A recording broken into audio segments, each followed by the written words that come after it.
Assalamualaikum warahmatullahi wabarakatuh. Perkenalkan, nama saya Agus Irfando dengan NIM 289215038, Prodi Manajemen Reguler Plus. Mata kuliah yang akan saya jelaskan yaitu pengantar ekonomi makro. Dosen pengampu Bapak Hendra Permadi STMM. Materi ruang lingkup ekonomi makro. Materi pertama yang akan saya jelaskan yaitu analisa ekonomi mikro dan makro. Ekonomi mikro dan makro adalah bagian daripada teori ekonomi. Sedangkan yang dimaksud dengan ekonomi teori adalah ilmu yang menganalisa tentang kebutuhan antara variabel-variabel ekonomi. Variabel ekonomi yang dimaksud dapat bersifat mikro maupun makro. Materi selanjutnya yang saya akan jelaskan yaitu ekonomi deskriptif. Adalah bagian dari ilmu ekonomi yang menggambarkan keadaan atau kegiatan ekonomi yang benar-benar terjadi pada suatu tempat atau negara tertentu. Teori ekonomi pada dasarnya berusaha untuk menjelaskan hubungan antara variabel-variabel ekonomi, baik variabel mikro maupun variabel makro. Dalam ekonomi, terapan menyangkut persoalan kebijakan ekonomi yang perlu diterapkan dalam daerah atau negara. Teori ekonomi pada dasarnya dibagi menjadi teori ekonomi mikro dan teori ekonomi makro. Baik ekonomi makro maupun teori ekonomi makro, keduanya mempelajari masalah-masalah ekonomi, namun mempermasalahkan ekonomi yang dipelajari berbeda dalam sudut pandangnya. Materi selanjutnya yang akan saya jelaskan yaitu permasalahan ekonomi makro. Pada dasarnya ilmu ekonomi dipelajari karena mempunyai kegunaan. Ilmu ekonomi berguna karena dapat memberikan petunjuk-petunjuk mengenai kebijakan apa yang bisa diambil untuk mengulangi suatu permasalahan ekonomi tertentu. Ekonomi makro yang merupakan salah satu cabang ilmu ekonomi dapat membantu memecahkan permasalahan kebijakan ekonomi secara makro. Permasalahan kebijakan ekonomi makro mencakup masalah-masalah yang berkaitan dengan pengelolaan dan pengendalian perekonomian secara umum. Tugas pengendalian ekonomi makro adalah mengusahakan agar perekonomian bisa bekerja dan tumbuh secara seimbang, terhindar dari keadaan yang dapat mengganggu keseimbangan umum tersebut. Ada 3 masalah ekonomi makro jangka pendek yang harus diatasi setiap saat. 3 masalah yang dimaksud adalah masalah inflasi, pengangguran, dan neraca pembayaran dan perdagangan. Masalah inflasi merupakan salah satu masalah ekonomi yang selalu dialami oleh hampir semua negara. Pembicaraan tentang inflasi selalu dikaitkan dengan kenaikan harga, karena hargalah indikator penting daripada inflasi. Walaupun inflasi tidak secara otomatis menurunkan standar hidup, namun inflasi tetap merupakan masalah karena 3 alasan. 1. Inflasi dapat mengakibatkan redistribusi pendapatan di antara anggota masyarakat. 2. Inflasi dapat menyebabkan penurunan efisiensi ekonomi. 3. Inflasi dapat menyebabkan perubahan output dan kesempatan ke dalam masyarakat. Masalah pengangguran ini dapat karena jumlah tenaga kerja atau angka kerja melebihi tingkat kesempatan kerja yang tersedia.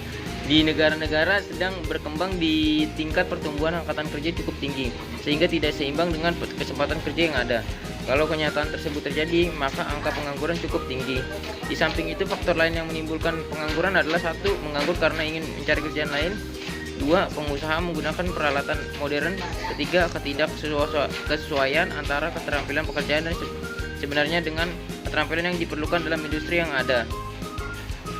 Selanjutnya ke materi ekonomi mikro. 1. Mempelajari kegiatan-kegiatan ekonomi dari unit-unit ekonomi individual, yaitu individu sebagai konsumen, individu sebagai pemilik faktor produksi, maupun individu sebagai produsen. Analisa ekonomi mikro terdiri dari teori harga, teori produksi, dan teori distribusi.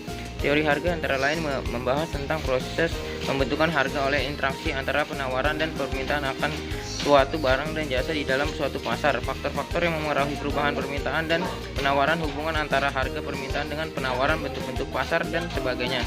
Ekonomi makro.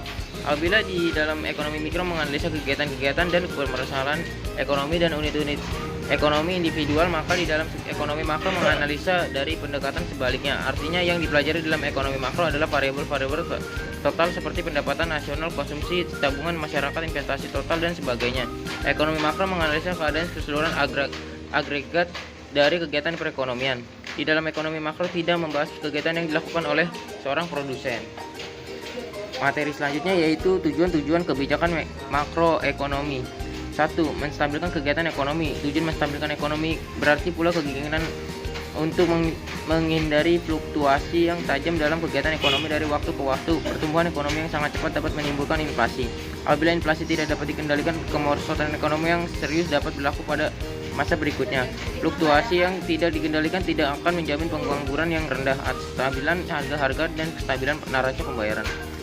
Kedua, mencapai tingkat pengangguran tenaga kerja, kesempatan kerja penuh tanpa inflasi. Pada umumnya berbagai negara tidak dapat terus-menerus mencapai penggunaan tenaga kerja penuh. Apabila suatu masyarakat dapat selalu mencapai tujuan ini dengan persendirian, tujuan-tujuan lain yaitu mencapai kestabilan ekonomi dan pertumbuhan ekonomi yang teguh dan tercapai. Ketiga, menghindari masalah inflasi.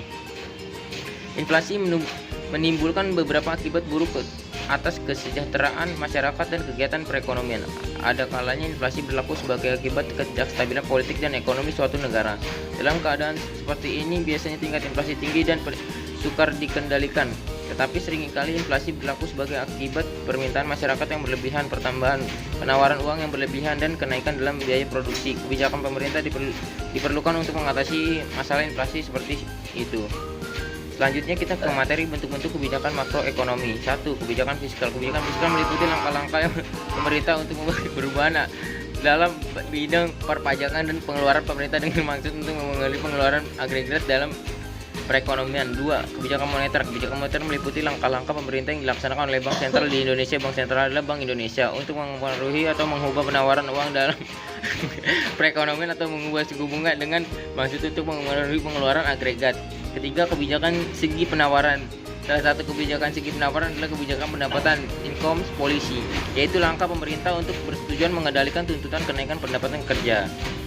Ya, sekian penyampaian dari saya, kurang lebihnya mohon dimaafkan. Semoga apa yang telah saya berikan dapat bermanfaat bagi untuk yang melihat YouTube saya. Assalamualaikum warahmatullahi wabarakatuh.